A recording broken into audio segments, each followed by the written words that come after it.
Bem, pessoal, então a gente começa a nossa aula falando sobre as informações. Aqui a gente pode ver uma série de locais onde podemos achar informação. Podemos achar informação no post, podemos achar informação no Facebook, em sites de internet e podemos achar informação também em panfletos ou outras vias. Qual que é o problema dessa informação?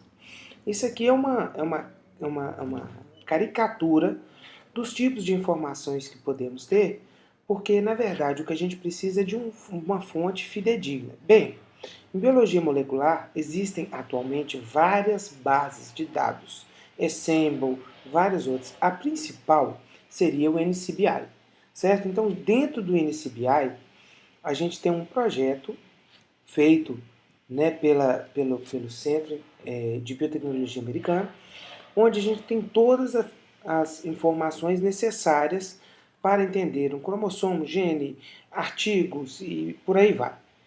Enfim, essas outras sites e formas de uso de banco de dados serão utilizados num momento posterior, ok?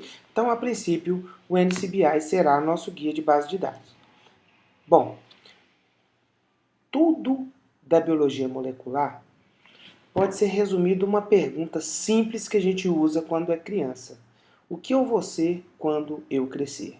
Né? Então, basicamente, o porquê dessas coisas é que nos motiva e que motiva as pessoas a estudarem as características, certo? Então, por exemplo, por que uma pessoa fica alto, outro fica baixo, fica gordo, outro fica magro, fica doente, outro fica sadio?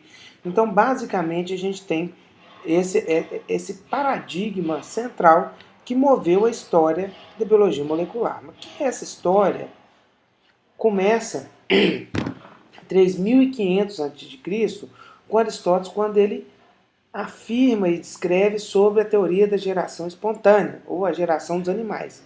Naquela época, então, se achava que as coisas geravam espontaneamente. Então aparecia um animal, certo? O que chama a atenção é que Red, em 1668, então um grande tempo depois, né, ele foi o primeiro contra a teoria da geração espontânea. E para lembrar alguns experimentos que ele fez, é aquele experimento que ele isola a carne, né, das larvas que advinham dos mosquitos, para provar que isolada não se tinha. Posteriormente, com o desenvolvimento da ciência, né, e dos microscópios, foram surgindo algumas teorias interessantes, como por exemplo, por volta de 1800, né, que os seres vivos são formados por células, então já se pensava em uma unidade funcional do ser vivo, e que o núcleo, posteriormente, foi enfatizado ter funções importantes. Então a gente já observa que em 1800 começa a ter ideia de unidades, e essas unidades com compartimentos. Charles Darwin publica o seu livro A Origem das Espécies, já dando uma ideia de seleção natural. Então, os indivíduos teriam características que seriam selecionados. Né? Então, até 1859, não se usou a palavra gene, hora nenhuma, que foi usada por Mendel.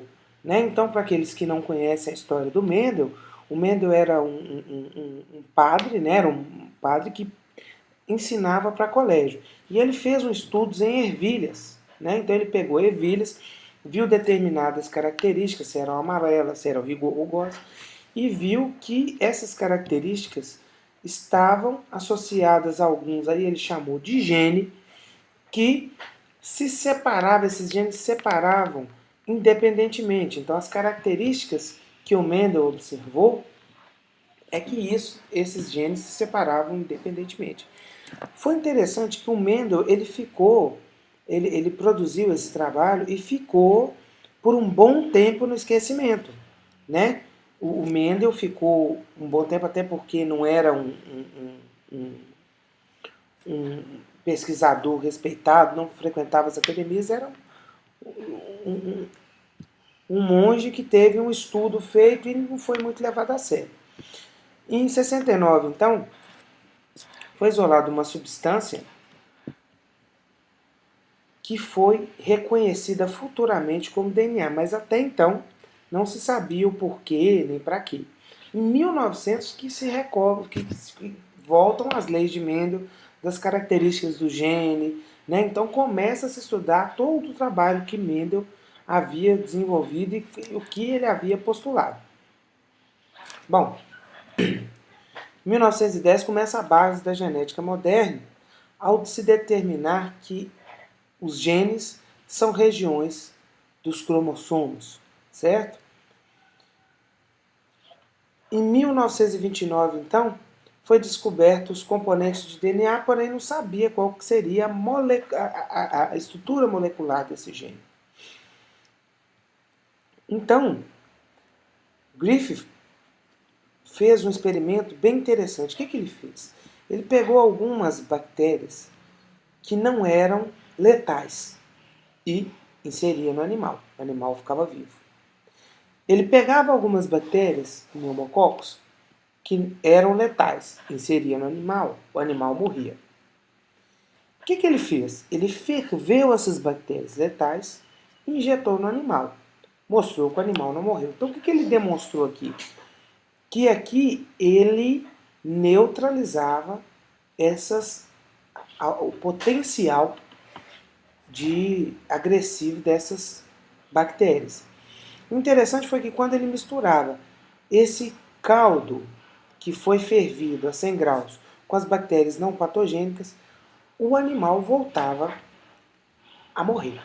Então, com isso, o que eles começaram a pensar? Que tinha um processo, um princípio transformante. Alguma coisa transformava essa bactéria e fazia com que a bactéria não letal ficasse letal.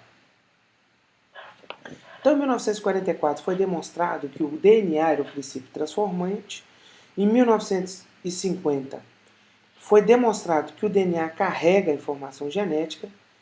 E o Watson e Crick, em 1953, deram o último passo, mostrando a estrutura do DNA. E daí, então, deu uma corrida no DNA. Por quê? Lembrando daquela pergunta básica que a gente tinha anteriormente, a principal coisa que se procurava era o quê? Olha, se eu sei onde eu tenho a informação, eu vejo onde está escrito o erro dessa informação e vou poder consertar, teoricamente, as pessoas. Essa era uma ideia. Porém, o que aconteceu? Se achava que o mecanismo seria muito simples. Então, dessa parte de 1953 para frente, teve uma corrida para a identificação do DNA.